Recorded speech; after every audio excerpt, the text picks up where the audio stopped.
Okay. Hello, welcome to Plots and Politics Live. My name is Corinne Sarah. I am here with Sarah Blessing. I was talking to Sarah right before this, and every time we do like a kind of a smorgasbord of topics that are usually like three things. We kind of feel like three things we can fit into an hour. I always write it out as lions and tigers and bears, oh my, like from the Wizard of Oz. So today we've got Beckwith and Biggest Loser and Taylor, oh my. And we decided that it would be best if we maybe started heavy and then gradually let the conversation get a little lighter and ended on a light note that y'all can take with you for the rest of your day. So welcome, Sarah. Up here in Northern Indiana, it is chilly. It is actually a little chilly in my house, which is perfect. I love it when it's chilly outside. So how y'all doing down there in Southern Indiana? We're good. It's a little chilly down here too, but it gets warm, like 70, it gets 70s, low 70s, but it was like in the 40s this morning. Yes. Yeah, which is but the nice. kids are in school, which is fantastic. It is fantastic. Yes, my youngest is in school. My oldest moved him into college on Friday. Aww. So he is, which was fun. It was really fun to move him in. And he had his first set of classes on Monday. I actually got a FaceTime call on Monday. Aww, how's he doing? He's doing really well. The bulk of his classes are all music. So he really likes that. And he's in a quartet, a percussion quartet. And so, yeah, him and all of his roommates are all percussionists. They are all music, all studying music in some capacity. So they're going to have a really good time. That makes me really happy. Yeah. So yeah, but kids are back in school. We're kind of back to a routine. Maybe we'll see. So, but I'm glad your kiddos are in school too, so that we've got time to talk. Yeah. So ahead. You did reporting. You've talked a lot about this. We haven't talked about it much on Project Next, but Micah Beckwith is our lieutenant governor of Indiana. He was too extreme for our governor, and he kind of got himself this position by kind of getting delegates that he picked to go in and vote for him. And so he's going around the state doing these town halls, and there are some like really strong women that follow him around and go to the town halls and give like speeches advocating for democracy and like shining a light on what Micah Beckwith is doing and how it is wrong. And Micah Beckwith is fighting back. And at this last one, he actually had some of them arrested, and they didn't do anything wrong. They were just speaking out at a town hall, which you're allowed to do in a democracy. And they were silenced, and it was scary. And then like they said stuff about them, like that there was violence when there wasn't. And it's scary in Indiana right now. And I've seen some of your content, like, should we keep doing this? Should we risk our wonderful people shining a light on Indiana? Should we risk their safety and their time and their money and their health to go to these town halls? So just like catch us up here, and just did a brief little view. What's going on, girl? Goodness gracious. Yeah. So I will preface all of this because you touched on it, Sarah, but I do think I'm sorry. My chair keeps do you hear that noise? I keep hitting a metal part on my chair. It was really loud to me. So apologies out there. I'll try to not move my foot over there. But you touched on it a little bit. I always like to bring this up when I talk about Micah Beckwith. So Micah Beckwith is a pastor in Indiana, and he is still currently a pastor. He did not quit his full-time job as a pastor when he was elected lieutenant governor. So he currently has two full-time jobs. He is still receiving a salary from Life Church, which is in Noblesville. The way that the process works, a lot of people think that the governor picks their running mate. That's not how it works in Indiana. The party convention is actually the person who nominates them and puts them on the ballot. This is a very similar process that we have for Attorney General, Secretary of State. These statewide positions, the governor will run in a primary, but these other statewide positions are nominated and voted on at that party's convention. Right. So Governor Mike Braun, who was elected the governor of Indiana, he had in his mind, Julie McGuire, State Senator Julie McGuire, who is in the Indiana legislature. I think she's only been there maybe 1 or 2 terms. That's who he wanted as his running mate. Usually that's what happens. Whoever the governor wants, that's who they get, because the governor is the figurehead of the party, the leader of the party in the state. That is not what happened in Indiana in 2024. Micah Beckwith campaigned to be lieutenant governor. And actually, one of my Republican friends, maybe this time, or no, earlier than this time last year in 2024, was like, hey, do you see what Micah Beckwith is doing? And at that point in time, I did not know who he was. Right. So I do have to give him credit from a strategic standpoint. Yeah, he got himself that job. He did. And what he did was recruiting. So there are delegates. The delegates at the convention are the ones who actually vote. Yeah. He recruited at least 60 delegates from his church and another church that he works with. And he won the nomination over Julie McGuire by around 60 votes. And I think they went to the convention and they kind of campaigned for Micah and convinced a bunch of people to vote for Micah Beckwith. They did, yes. And I am a delegate, or I was a delegate for the Democrats. So it was neat. So I saw how that process worked. And Jennifer McCormick wanted Terry Gooden to be her lieutenant governor pick. And so we all respected Jennifer McCormick, and the majority of us voted for Terry Gooden. So we kind of just went with what our governor choice wanted. Yes. And Micah Beckwith, so he won by around 60 votes. And so that's pretty representative of the 60 or so people that he recruited from his church and from another church where he has a relationship. So that's a really interesting origin story for him. He positioned himself as the check to Indiana's conservatives. He actually is on the record saying many times that he does not believe Indiana is conservative enough, which is really just a crazy thing to say, right? Like, come on, we all know that Indiana is incredibly conservative. But he has really proven to be, especially for Governor Braun, there is not a great relationship between the lieutenant governor's office and the governor's office in Indianapolis. And Micah Beckwith is the only statewide official who is traveling around the state of Indiana holding open public town halls. Victoria Spartz, our 5th district congressional representative, she held 2 town halls, I believe, back in May. And she's the only congressional representative that has held an open town hall. And you think that'd be like, great job. Yay, he's doing town halls. He's actually talking to the people. Nope. What's become really clear out of these town halls is that Micah Beckwith, there are probably other words that I can use for it, but the most visceral word for me is just shit stir. He is a shit stir. And that is how he positioned himself.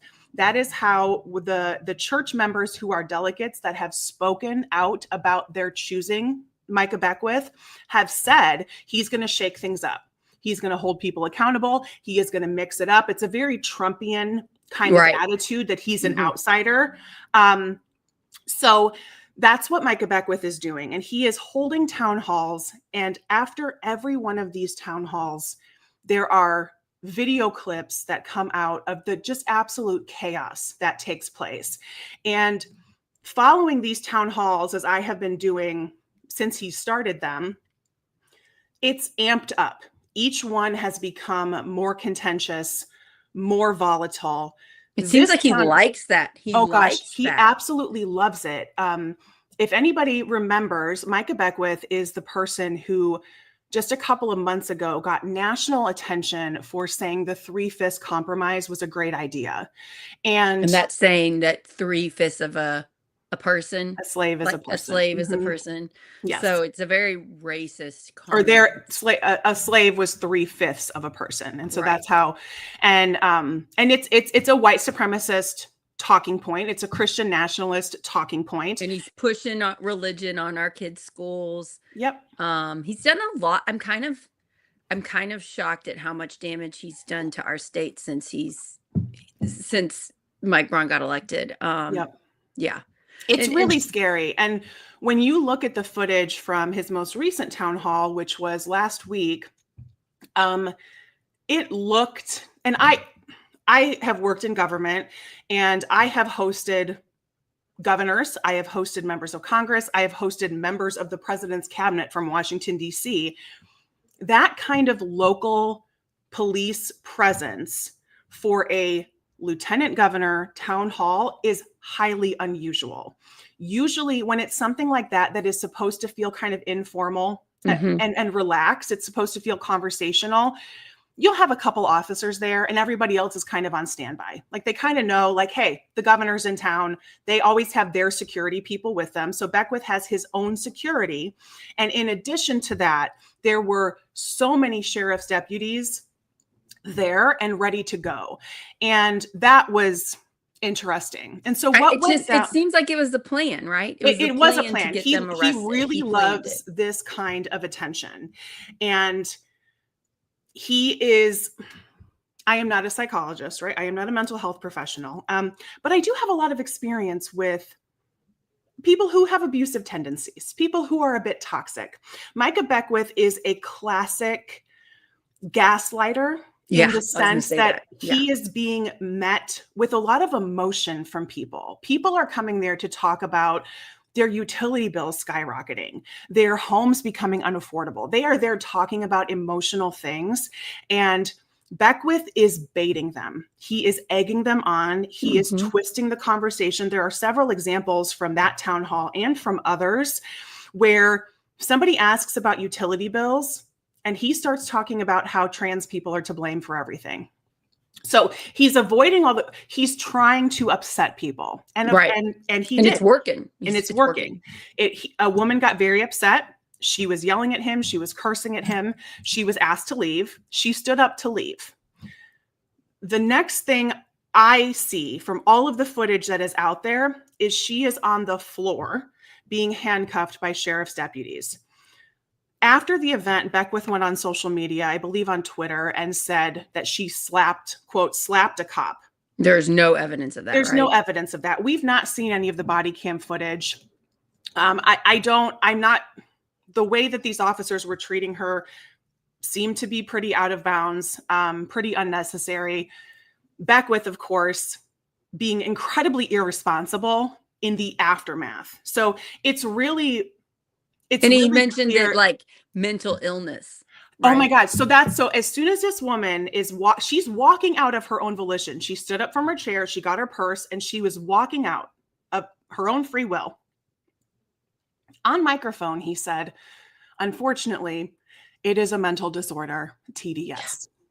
And TDS, for those of y'all that don't know, stands for Trump Derangement Syndrome. It's a fun little acronym that people have made up, and it's kind of just like an internet troll thing that apparently Micah Beckwith is now incorporating into public appearances. And it really made me think, and this is a little bit of a tangent, but it kind of relates. Stephen Miller, who is a policy advisor to the White House, he again espouses Christian nationalist, white nationalist viewpoints in a lot of his policies, especially on immigration. He was on Fox News on Monday night, and he said the Democratic Party is not a political organization. They are a domestic extremist organization. And so it's the language that is happening, although it sounds insane, I do think we need to pay attention when an elected official like Beckwith is giving credence to an internet term like TDS and accusing a woman of being mentally disordered. Yeah. And then on the other hand, you have Stephen Miller, a chief policy advisor for the Trump administration in the White House, saying that Democrats are essentially domestic terrorists. So you kind of see some of the positioning here that is happening to discredit. And we don't have to go very far back in history, y'all, to see when it was 100% legal for anyone to commit a woman in their life to psychiatric care. And because they had a mental disorder, they were hysterical. That was one of the best hysteria. She's admitted for hysteria. That was just like, oh, this woman has ideas and she wore pants. And so the other aspect of this that was really disturbing is Micah Beckwith is a pastor again, but I will say he has no theological training. There are no credentials to be a pastor, right? You just get to say that you are. So he's a pastor and he is accusing this woman of having a mental illness. And that is how he believes the mentally ill should be treated by law enforcement. He doubled down in subsequent interviews after the event, like she got what she deserved. Maybe people will learn their lesson and they will come to my events and be civil. It's very clear that this is the kind of reaction that he wants. And so I wondered aloud in a video, like, should we just not go? Nothing is being accomplished here. He is not listening to anyone. No one is getting any resolve for any of the issues that they actually are facing. But Brianna, who I think is Brianna, the recovered Republican, right? Love her. She stitched my video and she gave, a counterpoint, and I totally see her point. And in my video, I wasn't really taking a hard stance. Like you're just like reflecting. Like, I was like, let's just like, this is a new thing that happened. Yes. We're getting arrested now. We're getting arrested now at town halls. And this is what he loves. He's getting, I mean, can you name another lieutenant governor of another state? I don't even know who Kentucky's is. No, I don't either. But so this kind of national attention, I mean, and I've been joking. I think a lot of people have been joking for a while. Like, can somebody just freaking give him a job on Fox News and like get him out of our hair? Like, it's obvious. Yeah, he clearly wants to be as popular for being as MAGA as possible, and for being as like really controlling. Like, he really wants to control women, especially. 100%. And I'm kind of think, if we do go to his town halls, we have to be not emotional. And we kind of have to protect each other and keep each other calm and just point out the facts. Just state, what's happening to our electric bills, our public education, our libraries, our rights, and just kind of calmly call it out. I think we need to be better prepared for this type of bullying and gaslighting. And I think just like having an organized discussion and plan and coming together and being like, here's what we're going to do. Here's how we keep each other safe. I would also recommend greeting and talking to the cops in the room and thanking them for being there to protect us, and like making sure that we're all in a community like atmosphere to protect ourselves from this person who clearly wanted to arrest women that are mad at him at this event. So it's a new level of, like, it's people I know. Like, I'm not personal friends with them. I'm friends with them on Facebook. We work together. We organize to try to save Indiana. And it's a new level of something we have to think about now. And Micah Beckwith, in a couple of different interviews, and I believe a member of his staff echoed this as well, that they told there was security, which happens anytime you have an elected official coming. There is security coordination between their security team and your local law enforcement. And Beckwith, and I believe at least one staff member, if not two, informed the local police that there have been many threats. And specifically, these people that are coming have threatened me. I don't know to what extent that is true.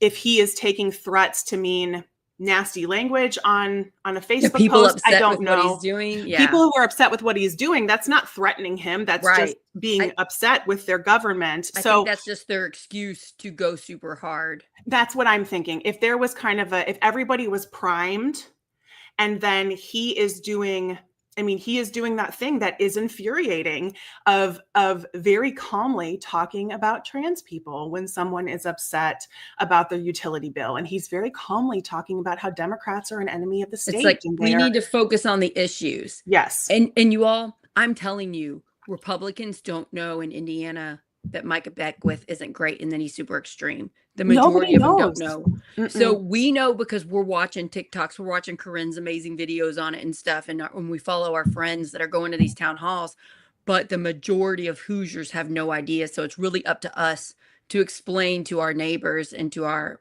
friends and the parents at our kids' schools what's happening, because otherwise they have no clue. They don't.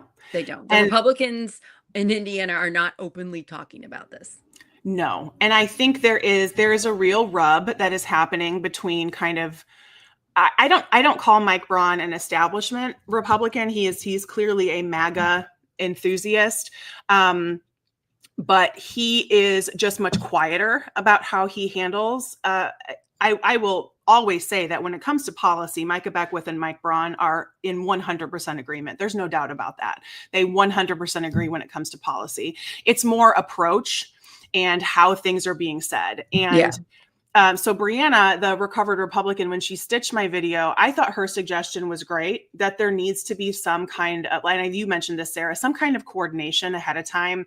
And somebody kind of needs to be maybe the spokesperson who is willing to just ask all the questions and know that they will need to stay very calm and not take the bait and hold Micah to, if you ask about utility bills and then he goes off on a rant about Democrats being evil, just listen to him and wait for him to finish. And then you can interject and say, well, actually, Lieutenant Governor, you didn't answer my question.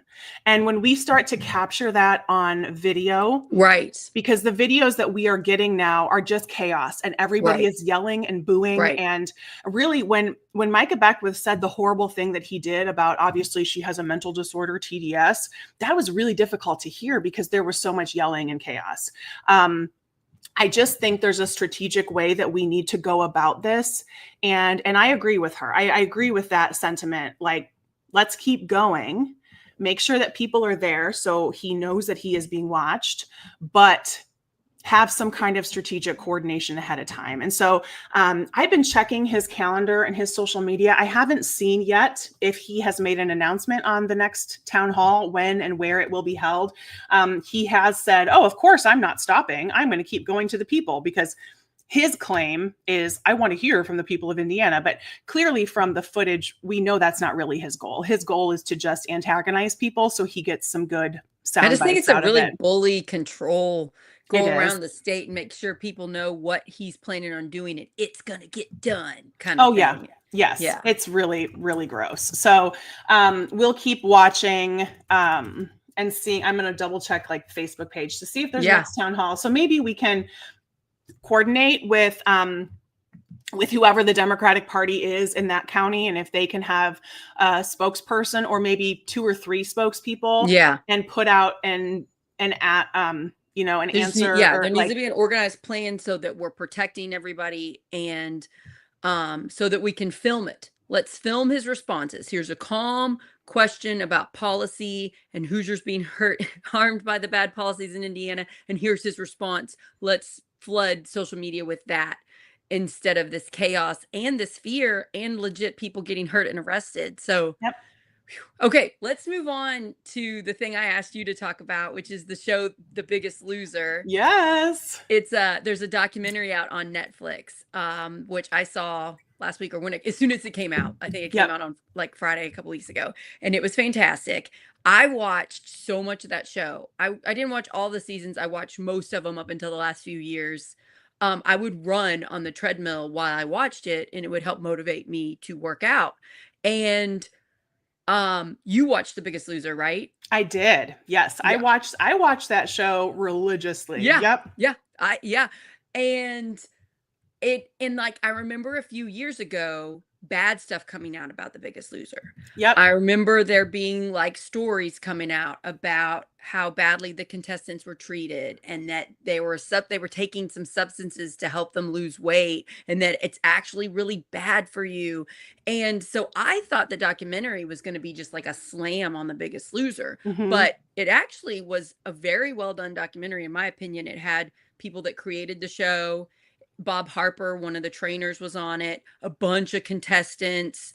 And it had the doctor from the show. I can't remember his name right now, but I was really impressed with how many people from the show were on it.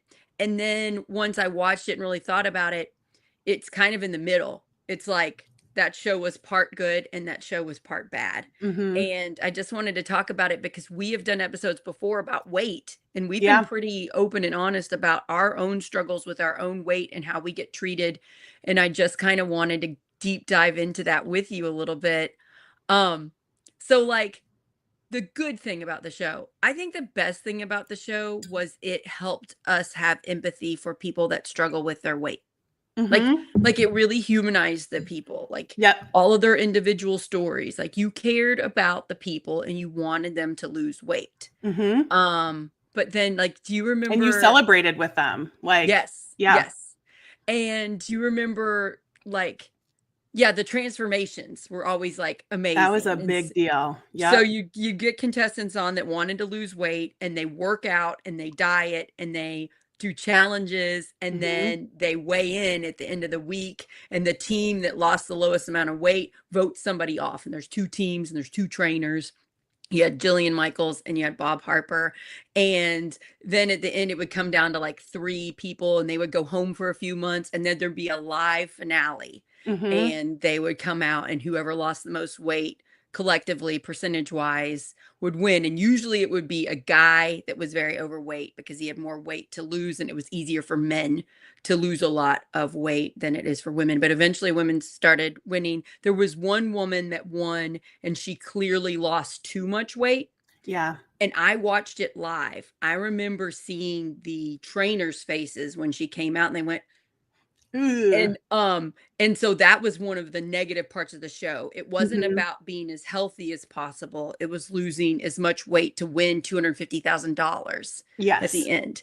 One of the guys that created the show said if he did it again, he wishes he didn't have any prize. There was no money. There was no voting people off. The prize was you learn how to get healthy, and you eat better and you exercise. And I was like, yeah, that's clearly the way to do it. But they were trying to make a hit show, a bunch of people watching it.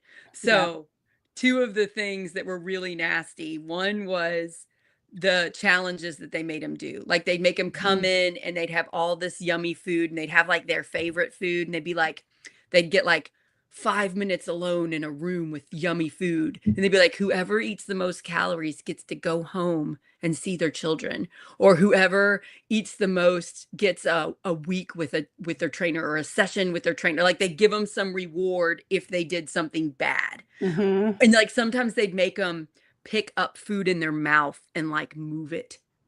Like, which is just so cruel. It was so humiliating. Yes. So those challenges, you look back on them and they look really bad. They do. They really do. And I remember, like, I think I watched the first maybe 2 or 3 seasons. I think it was really similar to like American Idol for me. Like, maybe it was the first 2 or 3 seasons. I didn't keep up with it. I think what really turned the tide for me was I was working in schools at the time, and like in high schools, and the contests that people would put on, like in their own communities, people would do their own like Biggest Loser contest. And I think the show even promoted it in some ways. They would have like, here's our local star from like Charlotte, North Carolina or something like, right. And that was just, I mean, I remember people taking like laxatives, just a ton of laxatives, not drinking enough water because it weighed too much, really just like doing very unhealthy things right before a weigh-in so they could lose the most weight.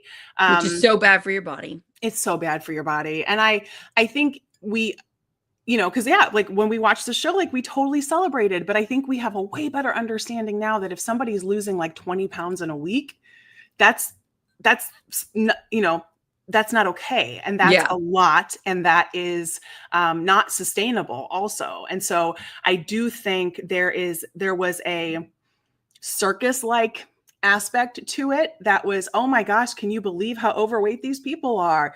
Yes. And you have these hot, buff trainers coming in, and it just, and in the years that have happened since the show, I mean, even as recently as like 2 weeks ago, Jillian Michaels has really proven herself to be an awful, fat-phobic person. I mean, she wasn't on the show, the documentary. Yeah, that's not surprising that she wasn't there. It did come out that she was giving her team caffeine pills. Yeah. And the doctor on the show had eliminated caffeine because he saw that contestants were overusing coffee and stuff to have enough energy to work out. So he said no caffeine, and she was giving her team caffeine pills. And her, like, on one season when it came out, the story came out about the caffeine pills, they like hurt her team some to like penalize it. And then also Bob Harper ended up a few years ago having a heart attack while working out and almost dying. I think he did die at the that's so fitness scary. center, but there was a doctor there that revived him and used the like did CPR enough to do the shock thing Yep. and wake him back up. And he said that Jillian Michaels never contacted him to see how he was doing or anything. And so it really shows what type. So it doesn't make her look great. No. And then the training, like the working out, the way they spoke to the people. And then there was one thing where it showed on the documentary, they made these two Black women get on these bars and try to hold themselves up, and they were way too heavy to be able to do it. And they did it on purpose. It was like a time when the trainers weren't there. They did it on purpose to try to get them to like fall and stuff. And when one of them fell, the camera shook like it was like an earthquake. Oh. So they were really bad at They doing. were so they really highlighted him. And then also as the show went on, they kept getting people that were more overweight, bigger and bigger people that where it was more dangerous for them to do that intense all of a sudden working out things. And so there was a lot of throwing up, there was passing out. One woman, they told them in order to be on the show, they had to run a mile on a sandy beach. And one woman almost died. And she was almost there, so she was going to crawl.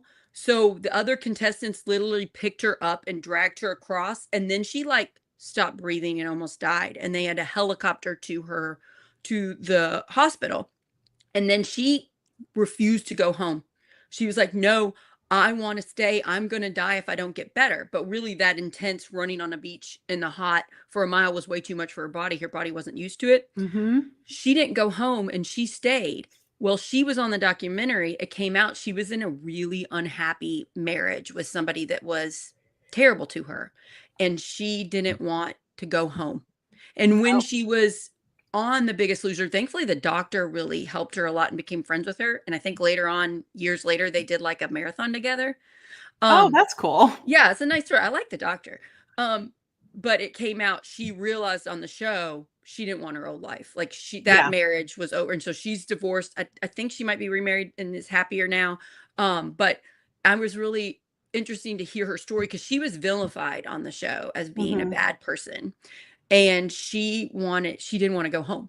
And so I was just like, we don't see the other side. We were just seeing the story they're pumping out. They made her the villain. And she had no idea she was going to be the bad person until she watched the show, and whatever edits they want to do. Whatever. And again, it's like, it's a reality show like any other.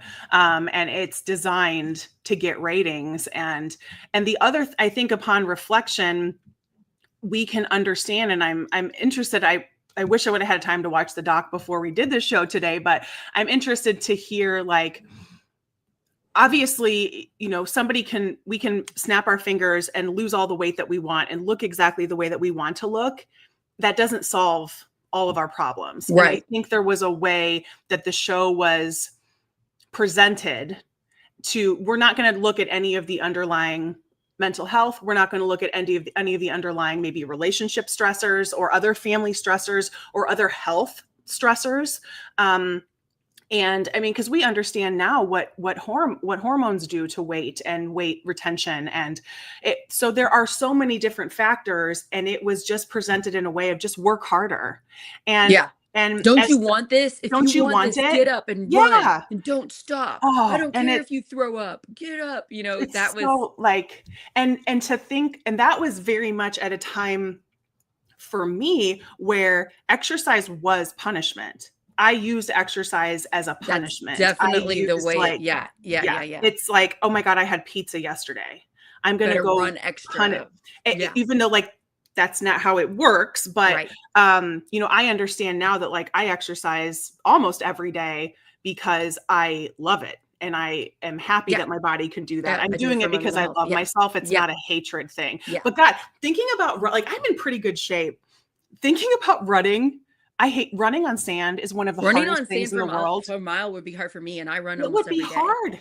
I mean, I used to play beach volleyball. Running on sand and is like, different than running on pavement or a treadmill. To play like beach volleyball, I mean, you never feel slower in your entire life than when you're doing something on sand. So that is just like, and how much of it was designed to not only, strain them physically, but also to humiliate them and make their TV. That's what I liked about the documentary. It really shines a light on the shaming that we do in our culture of people that are overweight. The fat shaming and how terrible it is. And I would say it's maybe a little better in 2025, but it's still pretty bad. Like growing up, I was well aware that if I wanted to get the appropriate amount of attention, I needed to keep my weight a certain weight. Mm-hmm. And I don't like to say that, but our kids see it. Yeah. Our kids grow up, they realize, oh, I need to be a certain weight to get the amount of respect I want. And it's painful to realize we treat people differently based on their looks, but let's face it, we Mm-hmm. do. We do. And I like that the documentary shined a light on that. And I like that. I think a lot of the people on the show were trying to do good things. They did see that there were a certain amount of people in America who were so deeply unhappy and who had an addiction to food and didn't know how to get out of it. And they're like, maybe we can help and maybe we can spark the country to care and to exercise and let's do all this stuff. But then there was also the money making. Yeah. You know, Biggest Loser had a lot of products. They had like camps that they like put up all over the country where you could go to and do your own Biggest Loser experience. So that took it to a different level. They had products you could buy, you know, eat food products and stuff. So it just went to such a money-making aspect. But overall, I would say the show is more good than bad because it didn't hide the fact. It didn't hide the thing we don't want to say, which is how terribly our culture treats people that have weight issues. Yeah. And it did humanize the people on the show. Most of the people on the show were grateful they went on the show. And then some of them do gain the weight back because it's an addiction. Sometimes it's body issues. Sometimes you can't be that skinny. Your body wasn't made that way to be that weight. But I just thought I'm glad we're looking back on it now because what a phenomenon it was. A bunch of people watched it. Yeah. I think a lot of people watched those live finales, you know. That was like the pinnacle, right? And of course, like I'm gonna bring this back to politics because that's who we are here.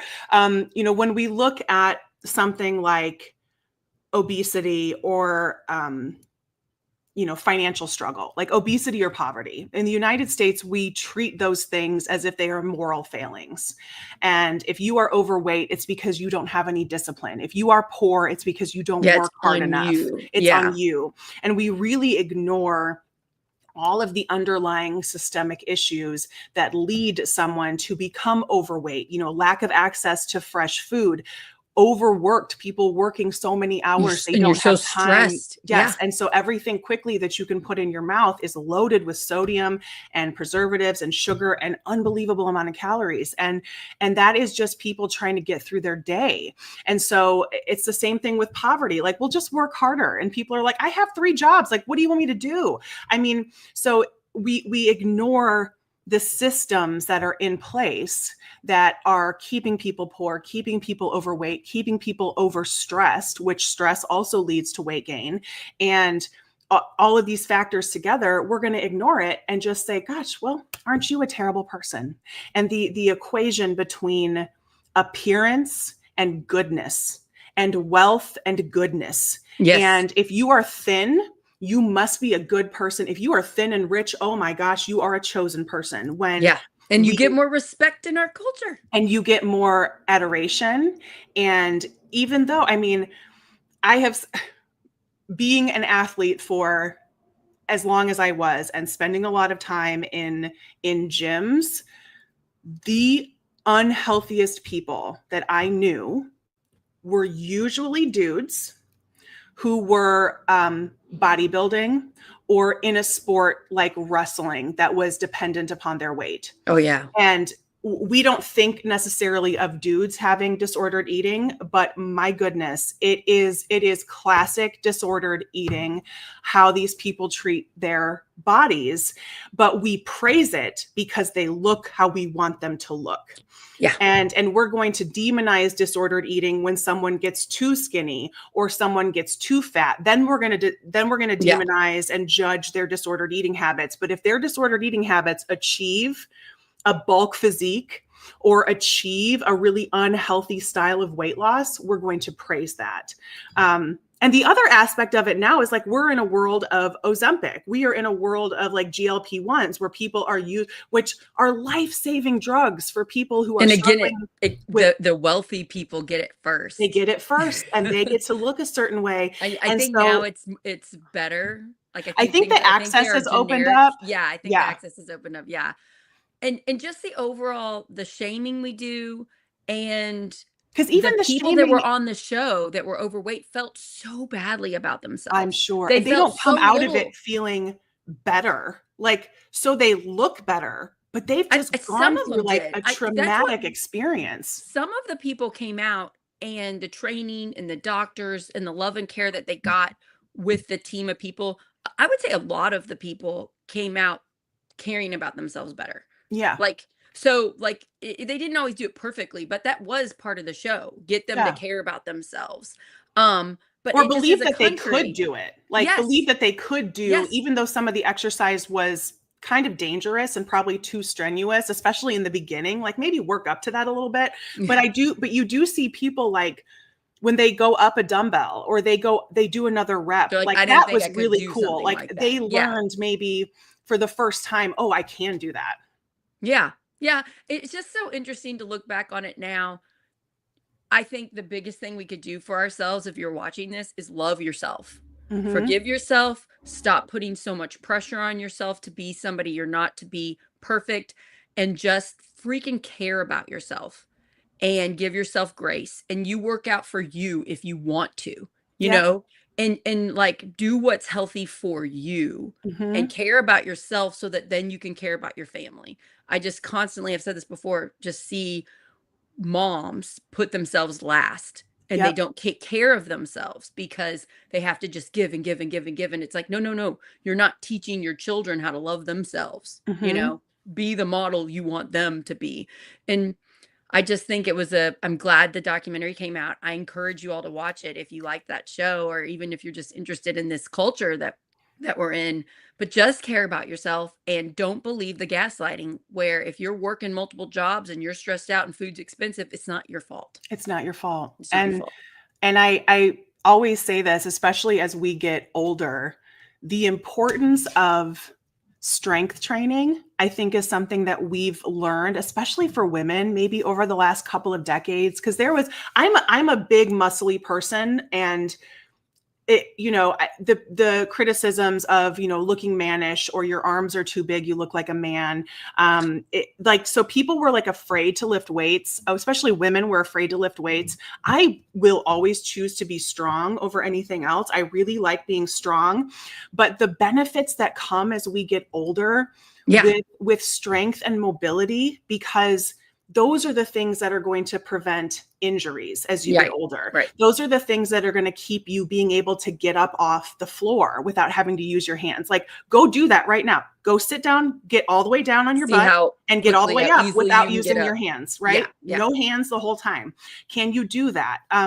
There have been some really interesting studies coming out that show as we get older, one of the best predictors of recovery from injury, surgery, or illness is a little bit of fat on your body and muscle mass. Yeah.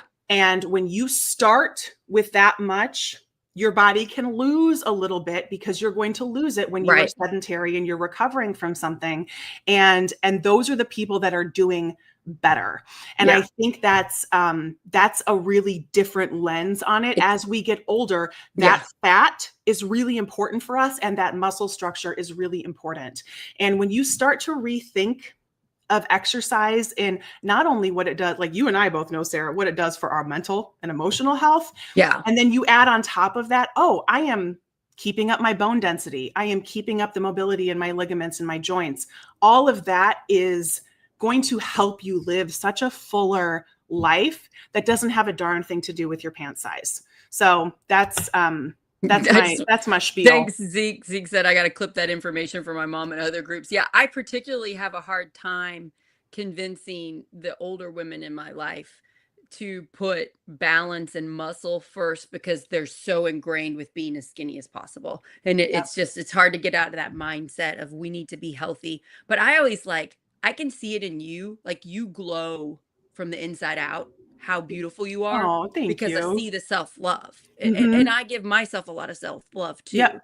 And I want to see that in everybody. I want everybody to care about themselves more, forgive each other for mistakes, and just have empathy for yourself, and then love everybody else. Our Yep. country would be so much better if we just simply did that. If we just did that. But I And I understand saw why we this, don't. I Because saw the look at same all the thing culture shaming going on all the time. all the time. And I mean, I saw the same thing in you, Sarah, after you had your surgery and you couldn't run or even walk for a while. It Yeah. was like, you weren't allowed to from your doctor, and then you had no energy to do it. But as soon as you recovered enough and you could do it, like, you came back alive again. Oh yeah. Because it is like, I need that release. I need that time for myself on the treadmill, out for a walk, whatever it is.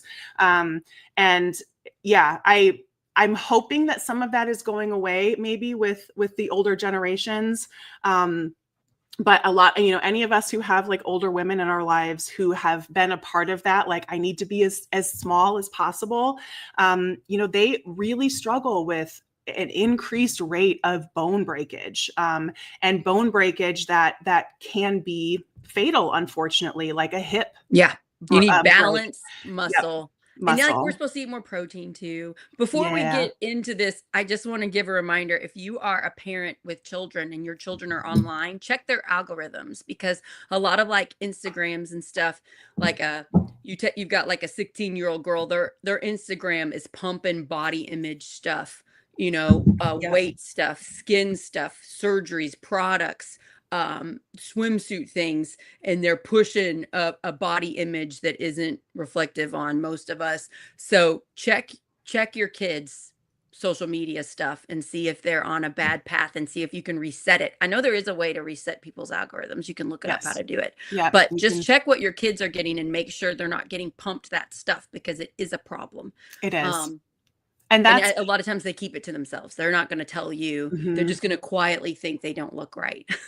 Yes, and they will start to internalize that. And Mhm. I think that goes for all of us too. I became super intentional with my algorithm maybe 5-6 years ago.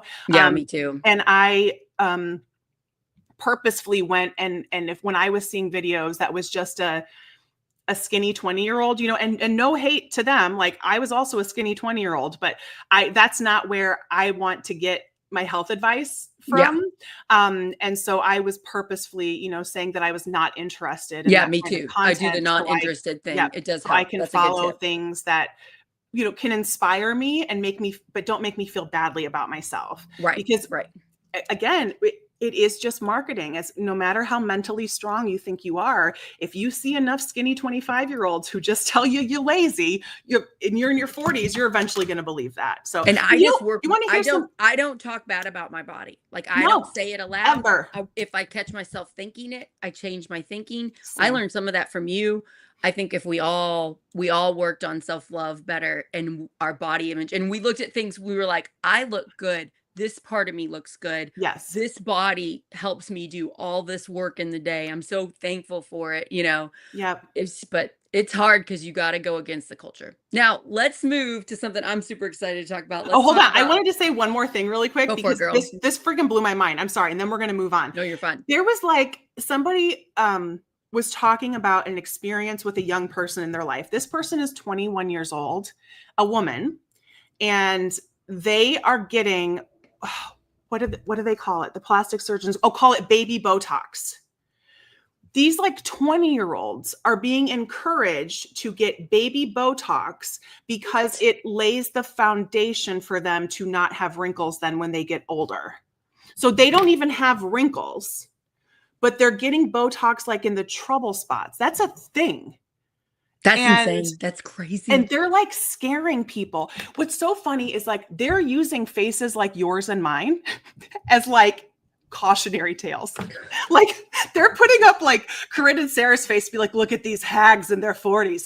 You don't want to look like that, do you? All right, 20-year-old, give me $50. I'll put some Botox in your face. Like, because they're like, once the creases get there, they never go away. And I'm like, oh my God, creases. Like, I did not know that was a thing. And like you said with Biggest Loser, like, capitalism is going to capitalize, y'all. Eventually, they're going to keep making more and more money, and they're going to keep lowering the age of people who in their 40s, 50s, and 60s. The people who are going to get Botox are already getting it. How do we expand? Oh, we tell 20-year-olds to do preventative baby Botox. That freaking blew my mind. And that is all coming from Instagram stuff. Yeah. These are 20-year-olds just check on Instagram. What your kids are getting bombarded with. Just check on it, talk to them about it, and see if you can get them out of it if they're in some sort of trap, because it does happen. Crazy. We see those reports and they're awful. The studies, they're awful of how many of our young people are being capitalized on and being horrible self-esteem issues for no reason, just so somebody can make. And so many of the time, like when you see these 20-year-olds on Instagram or something, they have like a partnership with the plastic surgeon. Like they're not paying for this. They're just getting people who reach out to them and say, hey, can I give you Botox and you'll promote me? And they're like, sure. So to think of how people are being exploited, it's so gross. And once you and I, we don't need other people to tell us how we look. Nope. Like we don't need the society to tell us so that we feel good. We feel good and we love ourselves. So if you get that self-love, you don't need other people praising you. It just doesn't matter what other people think. So that's another place you want to get, because it's very freeing. And also look how freaking gorgeous you are, because you're a great person inside out. I mean, you gotta, I have it in my friends too that have come out with, like, they've had trauma in their lives, they've gotten healthy, they've gotten therapy, they exercise the way they want to, and they look so beautiful inside. It glows. And that's what I want for everybody. I want that glow, you know? Same. It's contagious too. Let's talk Taylor Swift. All right. Yes. We're getting increasingly lighter with our topics here, so we get to end on something fun. And Taylor Swift, I don't know whether you know this or what I want to talk about, but I really want to talk about the podcast she did with her now fiance, but then boyfriend, and her fiance's brother. And I can't remember what the podcast is called. Oh, Greater Heights. I think it's called Greater Heights. So I listened to that with the Jason and Travis Kelce. Yeah. Yes. Did you watch it or listen to it? Yes. Yeah. Not the whole thing. But yeah, the album reveal, and when you said something about like how complimentary and kind they were to each other, that was really, yes. So yeah, take it away. Yeah. So Taylor Swift doesn't do podcasts. She doesn't do a ton of interviews. She kind of carefully curates her own stuff and she puts it out there. Taylor Swift is a genius. She's a very, very smart woman. I like her a lot. I'm not like a giant Swiftie. I like some of her songs. I don't know all of them, but I really like what she's doing in the culture. I like what she's pumping out. Tim is calling me. He's got to find out I'm on the show right now. Oh, yeah. Open up your phone. Go to a different app on your phone, Tim. You'll see that we're here. Hi, Tim. Yeah. Anyway, so it was neat that she did this podcast with her boyfriend and her boyfriend's brother. And clearly they talked about what they wanted to do. And they had a plan. What I didn't see coming, what I love so much, was part of that plan was to model a healthy relationship. Yeah. And so many of her fans are girls, young people that are practicing relationships, or maybe they're not practicing because they're scared. And I love it so much that her and Travis modeled a beautiful, supportive relationship. And like, do you know, like what I'm talking about is they complimented each other so much. They were each other's biggest fans. It was adorable. Taylor would be like, oh, I didn't know this. And he'd be like, what are you talking about? You know lots. You did great. And just like bumping them up. And then just like the praise, and they see the best versions in their partners, and they just called it out. And like, it was adorable, and it modeled how we should be in relationships. And I don't really see that very much. No, like, it was so rare. And I will say, I mean, I do have a cynical view of it. Just not necessarily of them as people, because we only know who they want us to know they are. And, and Taylor Swift has been a public person for so long. Part of her genius, really, and her savvy is how she's able to market herself. And it's by being herself. Yes. So and she's able honest to in flip who she is. the script and flip the narrative. So there is a lot, masterfulness there Yes. with the marketing aspect of it. I hope that I genuinely, whenever I see people like that, I genuinely hope whatever they are presenting to us is true behind the scenes. But I think at the same time, when you've watched so many public relationships like this and you believe in it, and then you find out years later that it was just a fraud and there were horrible things happening. So there's a level of cynicism inside me. But I do think that both of them, I mean, they do seem to be happy. The engagement happened like a week later. It just happened yesterday. So genuinely happy for the both of them. And at least from what I have seen, like from the Kelsey family, even like Jason's wife, Kylie Kelsey has a podcast. She talks a lot about parenting. I like her. She's very genuine. And I hope that, that they are able to turn this into something good. And I loved, because both of them, I mean, Taylor Swift is rich beyond belief, but Travis Kelce is also a very wealthy man. And so to see both of them be in awe of each other, and to see him be in awe of her and not threatened by her success and that's her fame. huge. Yeah, really he's not jealous at all. No. He's just like, she's amazing. She's amazing. I'm a fan. I'm so proud of her. Yeah, to see and there is a part of that from me, from just like a marketing angle, that I do think a little bit of it is performative. And I do think that both of these people are performers to an extent, that is their career. Even as an athlete, you know, you're on TV every week. I'm not as cynical. I'm more of, they're very public people living very public lives, and the way they can do it is by being their honest self, but also showing their best self. They're not showing the shit. Yeah. They had it planned. They knew what to do. They knew what to say. They knew how to do it, but also that's them. I just think that's their best selves. But and I hope so. But how many times have we been duped?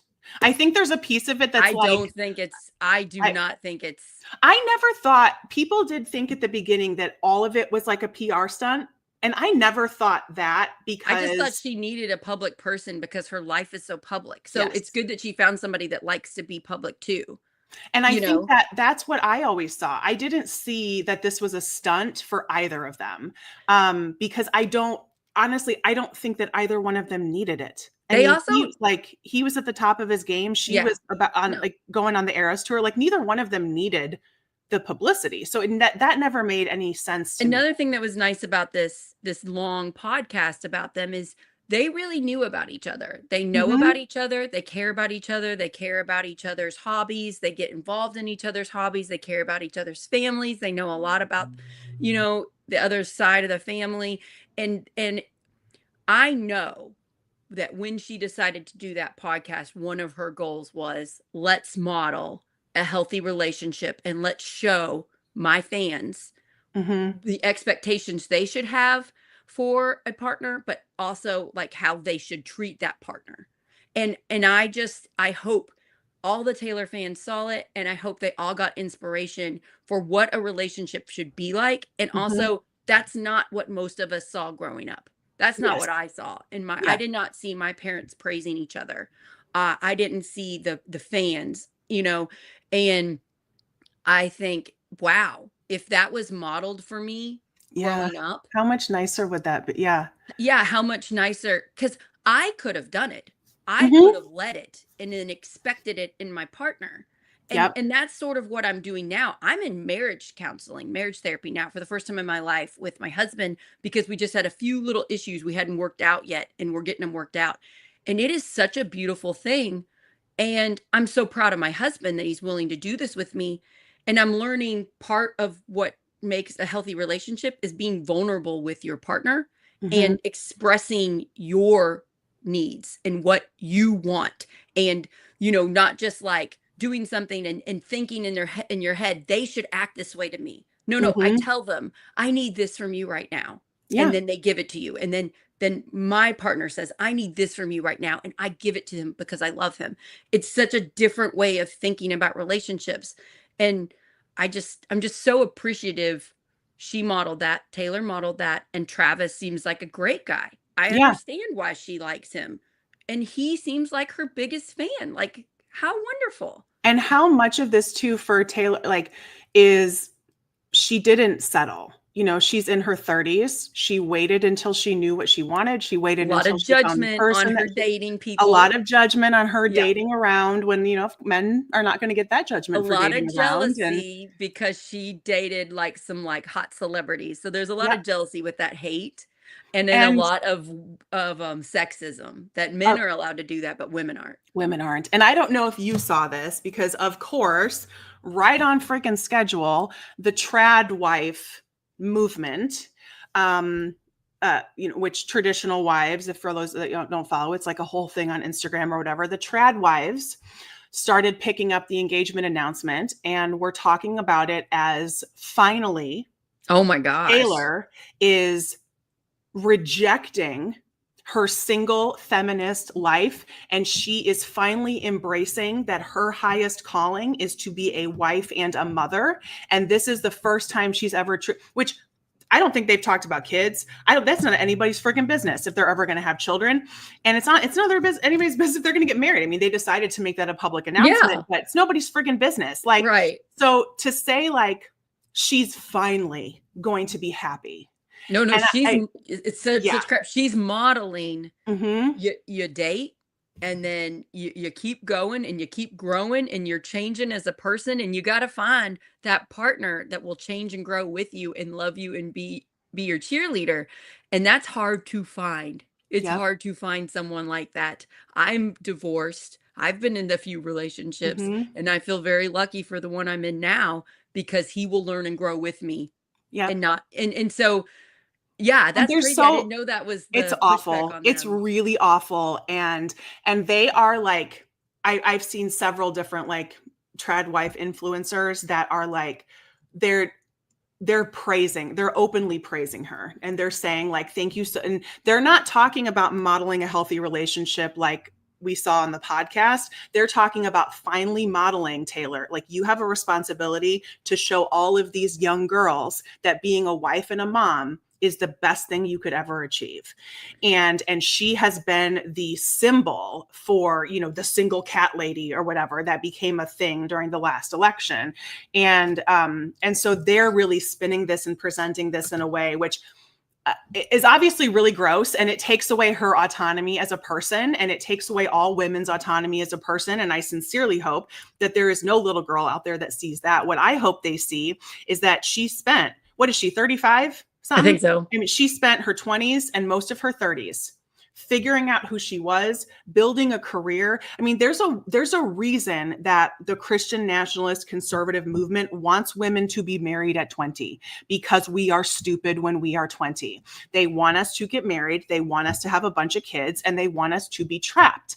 And that is, when you are dumb and you get married that young, you're stuck. You're stuck. And then they make divorce such an awful thing. Awful thing. And they are pissed that someone like Taylor Swift can be rich as hell, successful, and then decide when she's found the right person in her mid-30s to then get married. I mean, that infuriates those conservative folks so much, because they don't like that she's been able to have a career.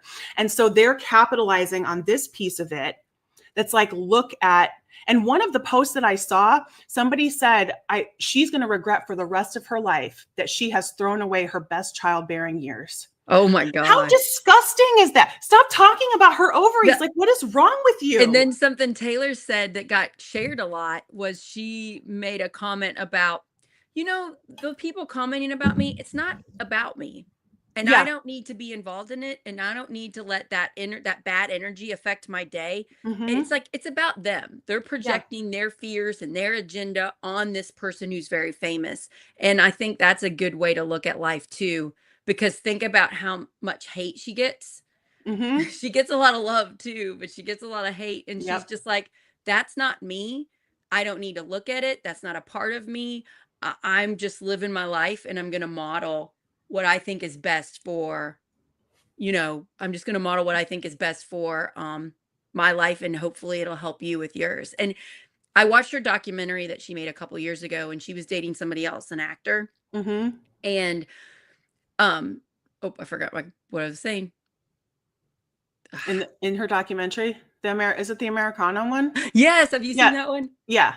Yeah. Oh, I know what I was saying. She was writing a song and she thought of the lyrics and she goes, "Can you just imagine a little girl singing this in her room?" And it was about like having confidence and being like, "I'm going to do what I want." And she was just like, she is very mindful of her fans and making sure she's helping push her fans in a healthy way that supports them. Yes. And I really like that about Taylor Swift. I like that she does there's that. a responsibility. She gets the I responsibility think that she she gets has. that. And I think, I mean, that's part of what you've seen happen in their relationship. Because even though, I mean, Travis Kelce was a public figure before, I mean, it still is a very well-known and successful athlete.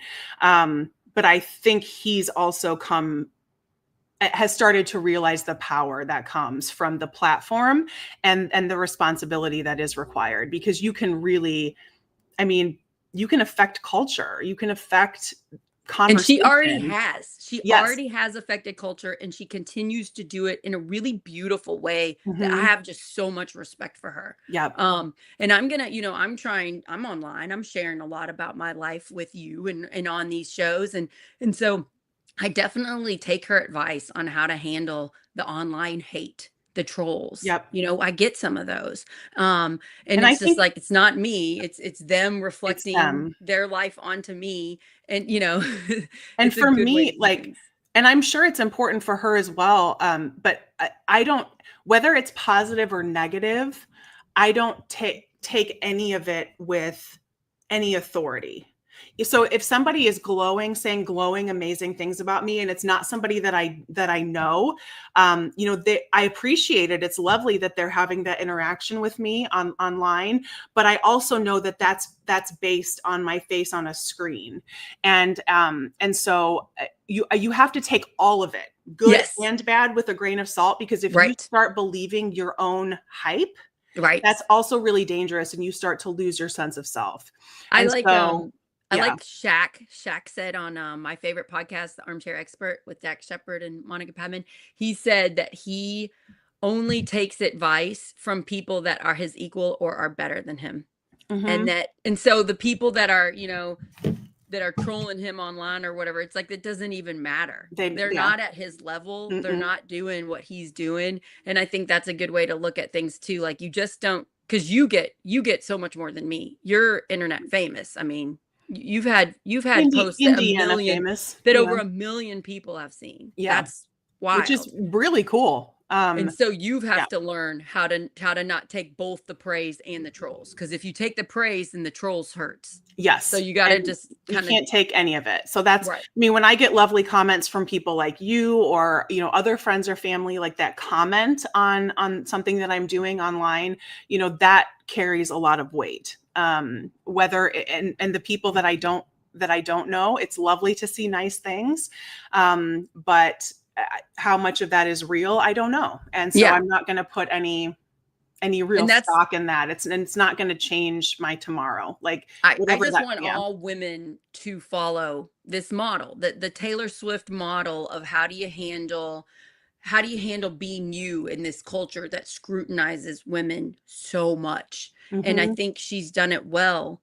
I think that she's explained when she has problems. She's come out and kind of talked about her issues. And I just think that that's a good way to live your life. And I think that's why she can handle the fame, because she's so open and she's so herself. And she's also like the best version, very mentally fit version of herself. And we can learn a lot from that. And again, a lot of the hate's jealousy. A lot of your hate that I see from the trolls that you have is just jealousy. You're getting a lot of attention for what you're saying online, and people are mad about it. They want that attention. They don't know how to get it themselves, but they know if they put you down, they feel a little better at that moment. That's why sometimes I'll respond to people and say, well, go make your own video. Like, go make your own content. Like, if you don't like the way I said it, you do it. You go make yours, and then and find your audience. And it is interesting to watch somebody like Taylor Swift. I mean, to put her, I think we're kind of, especially if anybody has seen like the recent Nickelodeon documentary about some of the goings on back in Nickelodeon's heyday, I guess, maybe early 2000s, where just some not great things were happening to children on set. So we are having a much different understanding, watching somebody like an Amanda Bynes or a Justin Bieber or something. Yeah. Yes. Then to put them next to Taylor Swift, like what happened differently? We see, Britney Spears is another figure that is just, it's a tragedy what so sad has been done to her since she was a child. Right. And she is still dealing with that and still getting criticism when she's, again, a creation of us. She's a creation of our culture. And we did this collectively, we did this to her. So how does someone like Taylor Swift, who also started out as a teenager, what's the difference? That's very interesting to me as well, from just like a psychological or even like sociological standpoint. Like what environment was different for her that wasn't present for a Justin Bieber, for somebody else who maybe is struggling in a different way? That's always curious to find well-adjusted child stars later in life, and then to see them thrive it's cool to see, but it is it is an anomaly. And I do think there's an aspect of the Taylor Swift phenomena that is jealousy, because people want her to fail, and they get excited every time she breaks up with somebody, or people want to see that star fall, because that's what people enjoy. They enjoy building up the Britney Spears, and then they just don't see these people, as human beings too. They see them as celebrity. And it's like, those celebrities are just people like us. Mm-hmm. It's same with our politicians. They're just people like us. And I think we want to place them on a higher plane so we can tear them down. But again, they're just humans. I'm just a human being doing my best. You are. And I hope that Taylor being so open and honest about her life and her music career will help those that want to get in the music industry, will help so that the terrible mistakes that keep happening, what we do to musicians and celebrities, to kids, will get less and less. Yes. But people are always going to try to profit off of other people's talents. It's hard. Always. It's a hard world out there. Yeah. It is. We could go ahead and leave and stop our episode. Thank you so much, everybody, for watching. Yes, this was fun. Having this talk with me. You're my favorite person to talk about these issues with. Same. I love happy birthday. Thank you. It's amazing. I'm so happy for you. I liked your flowers you got. They were beautiful. Yes, that was so nice. Two floral arrangements. Bouquets of flowers. I still don't know how that happened, but it was great. It's so cute. So thank you. If everybody can just follow us on Project Next, we're going to keep pumping out great content. Tomorrow, I believe we are going to be having a show with David Pepper, who is very helpful in Indiana and Ohio politics. He's really big on centering on state house, state senate races, local races, and helping build up our government from there. And that is a big part of what Project Next is doing. So Tim will be with that. I think I'm going to be on there. I'm not 100% sure, but we should see David Pepper tomorrow on Project Next. And then we are Substack, Project Next Indiana. You can subscribe and get our shows as emails. We're on YouTube and Facebook, Instagram, and TikTok. And thank you, everybody, for pushing out our content. If there's anything that we said that someone would like that please send it to them. Yeah, and keep the conversation going. We've had some great comments in this episode. Yeah, thanks, Zeke. Those comments are still there. And so you can rewatch it, you can share. And anytime that you comment or leave a review on the podcast side, or subscribe or follow, especially subscribing on YouTube, that really helps us as well get the content out to more people. So we appreciate y'all. Yeah. Thanks so much. Oh, and we're also podcasts, Apple and Spotify. So much. Yep. And leave reviews on there and download episodes. That helps a lot. Yeah. Thanks, everybody. Thanks, everyone. Take care. Have a wonderful rest of your week. Amazing girl. You too. All right. We'll see y'all next time.